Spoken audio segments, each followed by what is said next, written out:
Congress is launching an investigation into the recent deaths at Fort Hood in Texas. A letter information to report today about the death of another Fort Hood soldier. There is a preliminary autopsy out. It shows a 26-year-old Michael New at 10 investigators in Killeen have found discovered just last Friday. It's still the remains were found this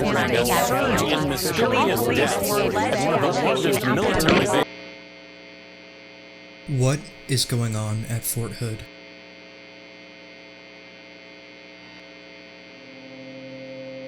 Fort Hood is a United States Army post located in Killeen, Texas, between the cities of Austin and Wace. It is currently one of the largest military bases in the world, both in area and population. Fort Hood covers around 213,000 acres of land and contains roughly 65,000 personnel. It is claimed Fort Hood has one of the best qualities of life for its soldiers and their families. True or not, Fort Hood is living under a dark cloud.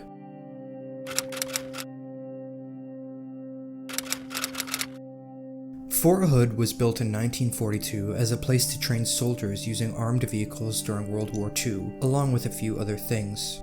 Before Fort Hood, many small communities existed in the area. Few records exist on the internet of these settlements. These settlements, namely Antelope, Clear Creek, Ellaga, Oakay, Palo Alto, Reese's Creek, Brookhaven, formerly known as Post Oak Branch, and Sugarloaf, were all previously located on or near what is modern-day Killeen, Texas. Of all of these settlements, Sugarloaf, named for the Sugarloaf Mountain nearby, seemed to be the largest and or most active at the time, being in the late 1800s and early 1900s. Sugarloaf was located above Palo Alto, about 7 miles north of modern-day Killeen. An archaeological excavation conducted in the 1970s at Fort Hood found an estimated 900 Indian settlements to have existed in the Fort Loaf mountain region. Many of these settlements are thought to be of the Comanche Indians, though it remains unclear what tribes may have lived at the settlements. In the 1800s, Sugarloaf was allegedly very prone to Comanche raids. In 1859, a recorded quote-unquote Indian massacre occurred, killing at least 2 citizens and kidnapping 2 girls. It is unclear if the Native Americans during the attack were real Native Americans, or marauders dressed up as Native Americans, or a mixture of both, as reported. Further, it is unclear exactly how much conflict occurred in this small area between the Native Americans and the Americans, but we know conflict was present during that time in Central Texas. The conception of Fort Hood, formerly referred to as Camp Hood, allegedly forced over 300 plus families to relocate from the area for the camp's construction. Many of the families would relocate to what is modern-day Killeen and were offered a grazing agreement on surrounding land for a small fee. This agreement is still apparently active today. After Camp Hood's operation during World War II, it continued its major role in military training and testing and continues to assume that role today.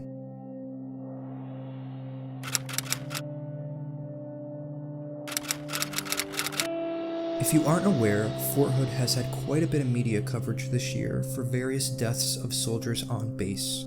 Fort Hood has always seemed to have a troubled past, however. In 2007, Fort Hood gained widespread attention following the disappearance of George Sprader Jr., or JR. JR was one of the many partaking in a training exercise that day involving map reading and land navigation.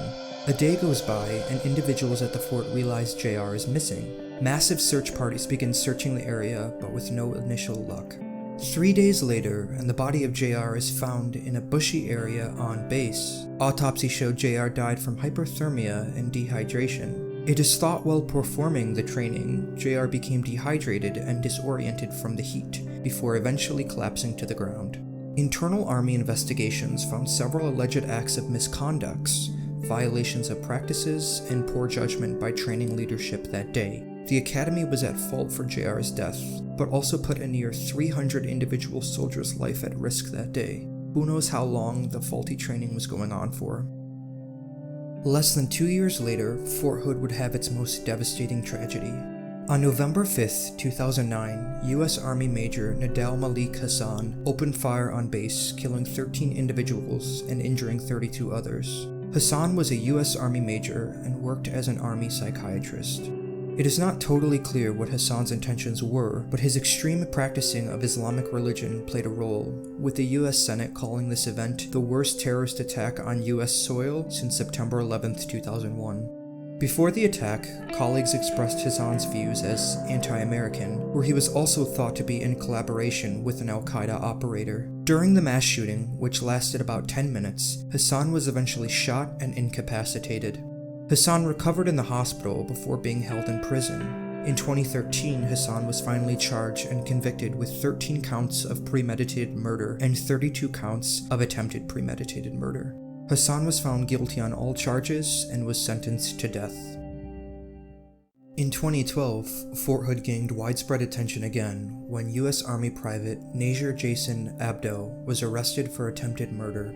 Private Najir Abdo was arrested in Killeen, Texas, and found with an unregistered firearm, multiple cases of ammunition, and ingredients to craft an explosive device. It was discovered Abdo was going to attack a local Killeen restaurant frequented by fellow soldiers and then use his makeshift explosives inside the fort. The private was charged and convicted with attempted use of a weapon of mass destruction, weapon charges, and attempted murder of federal employees. On May 24, 2012, Abdo was found guilty on all charges. While leaving the courtroom at the end of his trial, Abdo allegedly said Nadal Hassan, Fort Hood, 2009, which we've already talked about, and Abir Qasim El Janabi. This was a reference to the war crime committed by 5 US soldiers, where the soldiers raped 14-year-old Iraqi girl Abir and then killed both her and several of her family members. Najir Abdo was sentenced to life in prison. Less than 2 years later from that event, Fort Hood's second mass shooting would occur. On April 2, 2014, Army Specialist Ivan Lopez opened fire on base, killing 3 individuals and injuring 16 others. The massacre lasted about 10 minutes and ended with Lopez shooting himself in the head while being confronted by a military police officer. Several alleged personal motives were thought to be the cause for the massacre, though it is unclear the exact reason for the shooting. Medical records showed no indication of violent behavior from Lopez, but it's known he was suffering from depression, anxiety, and post-traumatic stress disorder at the time. In 2015, an investigation report recommended improving the level of contact between commanders and newly assigned soldiers. Further, soldiers should register personally owned weapons with their commanders. What's interesting is the past 3 individuals I've talked about all purchased their firearms from the same local gun shop in Killeen, Texas. In 2015, it was reported that Sergeant First Class Gregory McQueen, a sexual assault prevention officer at Fort Hood, was dishonorably discharged. This being that McQueen was accused and convicted of organizing a prostitution ring at the fort. This brings us to more recent years at Fort Hood.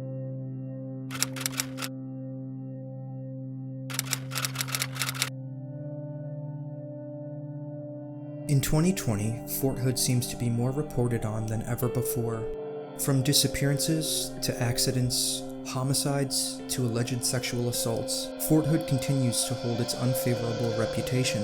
As of February 2020, to the date this video is published, there have been more than 25 confirmed and reported deaths of soldiers at or near Fort Hood. On August 25, 2020, a spokesman of Fort Hood said that there were 26 deaths in 2020 so far. From what I found, some of these deaths have possibly not occurred in Texas or in the US themselves, but still involved soldiers positioned at the fort.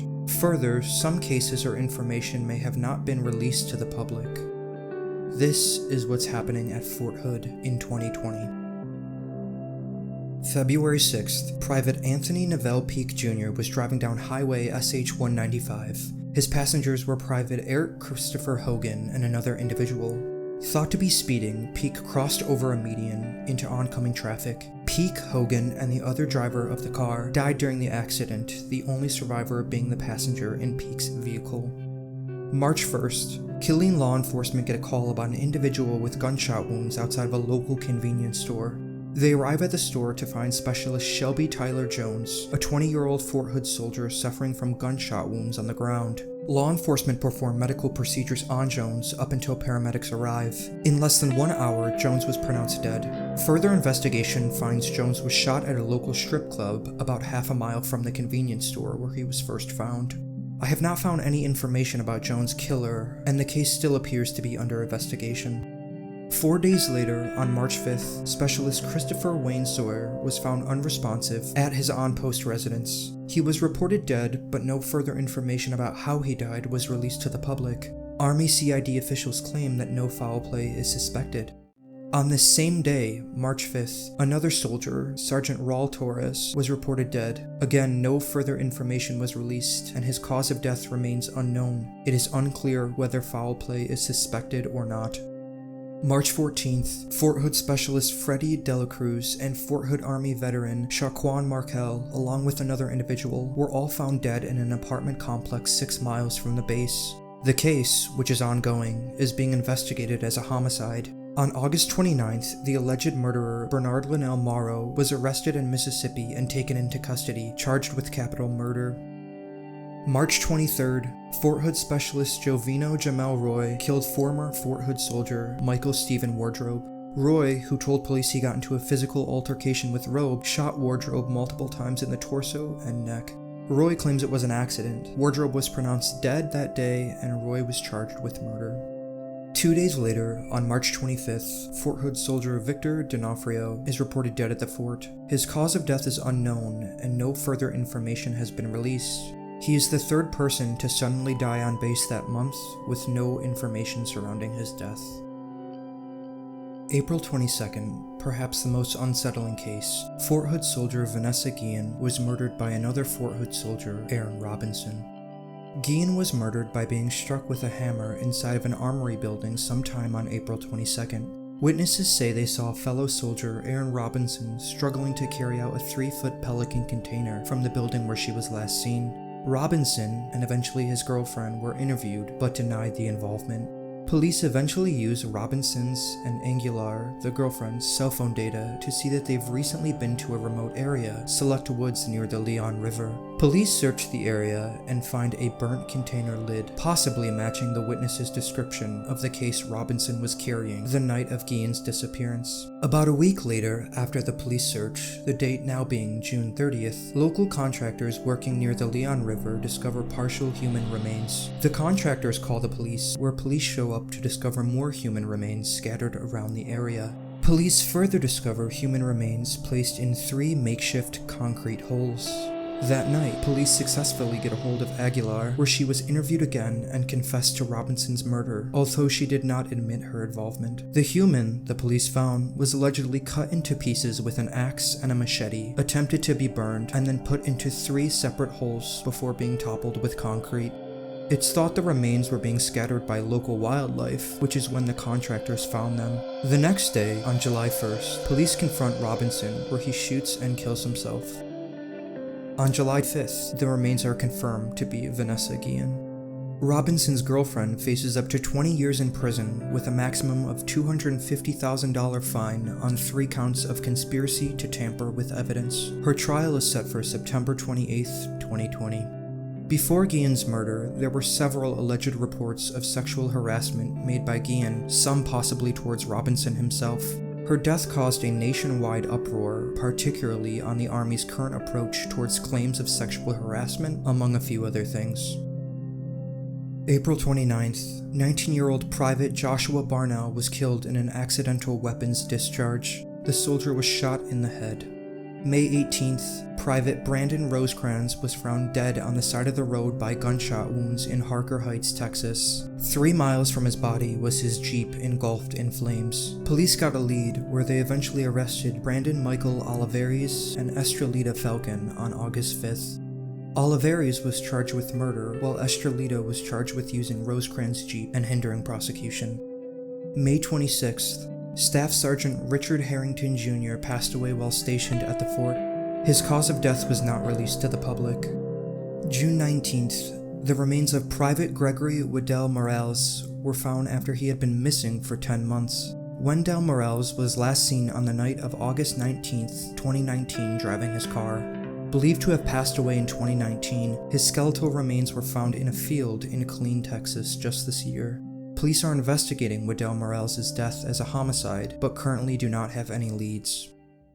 July 17th, Private Mejor Morta was found dead on Stillhouse Hollow Lake, located about 15 miles from Fort Hood. His body was found at the base of the lake's dam right around midnight. Information released from the autopsy showed Morta had died from drowning. No further information was released. Less than a month later, on August 4th, Specialist Francisco Gilberto Hernandez Vargas was also found dead on Stillhouse Lake.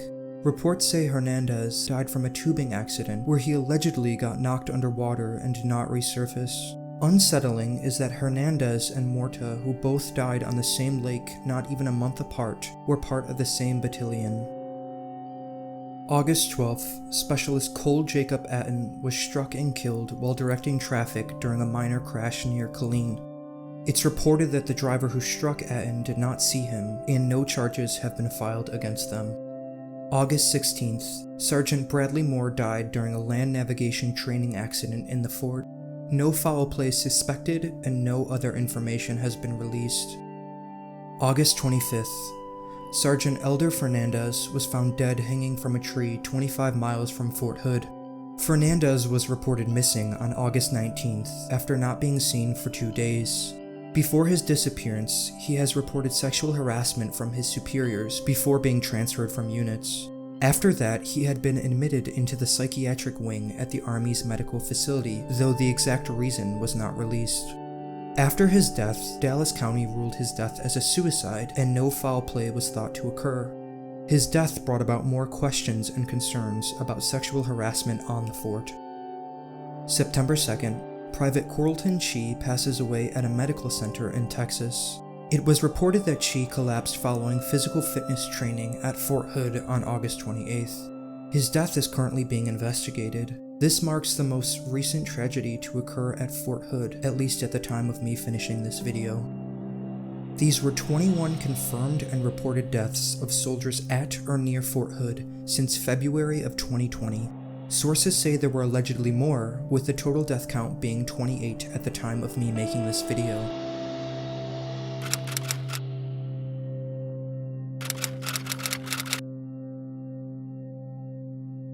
As I've previously mentioned, a Fort Hood spokesman said that there were 26 deaths in 2020, which we now know to be inaccurate. This spokesman stated that out of the 26 deaths at the time, 11 were training accidents. Despite this, however, the spokesman further said accidental deaths are actually down this year compared to 2019. In 2019, 15 individuals lost their lives at Fort Hood during training accidents. 39 soldiers passed away in total that year. I found the most common accidental death to occur in Fort Hood in recent times happens during Bradley fighting vehicle training sessions. Many accidental deaths have occurred from individuals riding in the tank-like vehicle and being flipped over, likely dying from the impact. In fact, it's reported that training kills more troops than war does in recent years, though this is not specific to Fort Hood. This includes, but is not limited to, land training, aviation training, and naval. Now, the number of training deaths is a very small percent compared to the estimated 1.3 million active duty and 800,000 reservists.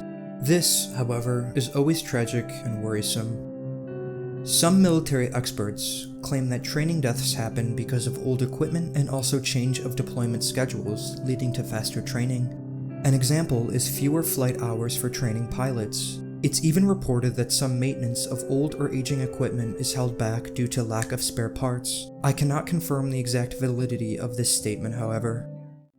Fort Hood is no stranger to training accidents, as we've already seen this year and in previous ones. In 2016, one of the worst training accidents occurred at Fort Hood, where an overflooded creek swept a 2.5-ton light-medium tactical vehicle into rushing water. This killed 9 soldiers that day. Another negative aspect surrounding Fort Hood is the alleged sexual assaults and harassment that have been occurring on base. This year, at least 2 soldiers reported sexual assault or harassment before passing away. Some sources say that sexual assault and harassment reportings have increased an estimated 3% from 2018, where the reports were of service members as the victims or the subjects. An alleged 60% of all Army's sexual harassment reports in 2019 were between 2 service members. Overall, however, in every reporting scenario of the Army, sexual assault and harassment reportings have increased since 2018. This suggests sexual assault is rising in the Army. Between the services, Marine Corps and Army seem to have the highest reporting rates, with women having almost double the amount of men. Like in many other places within people's lives, many claim a large amount of people still struggle reporting sexual assault and harassment when it happens. Some claim, however, that the military is very prone to false sexual assault reportings, which may lead to many other problems. The overall perception of sexual assault seems to be different between individuals, which could be a problem. The military has claimed they are attempting to fix the problem, where the climate for sexual assault will slowly be heading in the right direction. The Army have made an effort by encouraging reporting, mandatory sexual assault prevention training, and painting the picture that sexual assault is in fact a real problem on bases. Its effectiveness will remain to be seen. Other than sexual assault, Fort Hood seems to have involvement with prostitution rings and child pornography. This has appeared to be going on for quite some time, as I've briefly talked about earlier. Recently, in August, 3 soldiers were arrested in a child prostitution sting in Killeen. Killeen police posed as 15 and 16-year-old girls online, where the 3 soldiers attempted to lure the quote-unquote children in return for drugs, money, and alcohol. Training accidents, likely due to poor management, sexual assault, underground prostitution, and child pornography, Fort Hood further seems to have many unexplained tensions between people, leading to various homicides. Few gangs seem to reside in Killeen, and overall crime rates in the city seem to be average, about 2% higher crime rates than the national average. So, what is really going on? Fort Hood is claimed to be the #1 most violent base in the US, with an average of 129 violent felonies and non-violent felonies per year. This includes, but is not limited to, drug crimes, kidnapping, robbery, and aggravated assault committed by soldiers. Fort Hood, not being the biggest US Army base in America, has the highest rates for murder, sexual assault, and harassment in the entire Army. This is in comparison with 2 other large military bases, Fort Bragg and JBLM, which have an average of 90 to 110 crimes done by soldiers each year. This overall analysis was done between the years 2013 and 2019 for the 3 forts, that of which Fort Bragg, on average, had a higher soldier population than the other 2. Fort Hood and JBLM were about the same. The Army is allegedly doing another investigation to determine the root cause for Fort Hood's higher crime rates. At the time of me making this video, Texas Senate members are again requesting for an official congressional invitation, for investigations have only been on an Army level. Both Democrats and Republicans have voiced Fort Hood's current problematic state, saying they want better quality and safety for soldiers. I've read alleged reports from families of the victims that they did not like the way the Army investigated into their loved ones' deaths or disappearances. At the time of me making this video, there are several internal investigations happening on the fort right now. On September 1st, Fort Hood Commander Major General Scott Efland was removed from his position after the deaths of 20+ soldiers on base. Efland was replaced by Major General John Richardson. Congress has also officially launched an investigation on the fort. With the 20+ deaths due to training accidents, sexual assaults, the violence, and more, 2020 is continuing to be a part of Fort Hood's darkest days. Increased media attention on Fort Hood has led to increased overall attention, for better or worse, and many are seeing the problems with Fort Hood and its practices employed by the US Army. It's time we fix the array of problems that have plagued the fort for so long, so our soldiers can live and train untroubled and safe. To all the families and friends of these fallen heroes, I'd like to say I'm truly sorry for your losses. I've decided to make this video after a buddy of mine sent me some unsettling information surrounding the fort, and I felt like I needed to bring it to light. I really didn't know much about the fort prior to researching this video, and as corny as it sounds, this really opened up my eyes to the struggles and internal dangers that soldiers may face. I hope justice will be served for these individuals, and I further hope to see Fort Hood become a better place.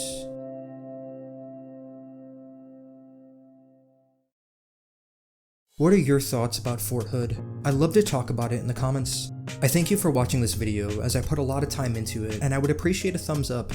If you'd like to see more content like this, why not subscribe to the channel? And if you have any other suggestions for content, leave me a comment or email me at mt.caveat@gmail.com. Have a great day, guys, and keep yourself safe.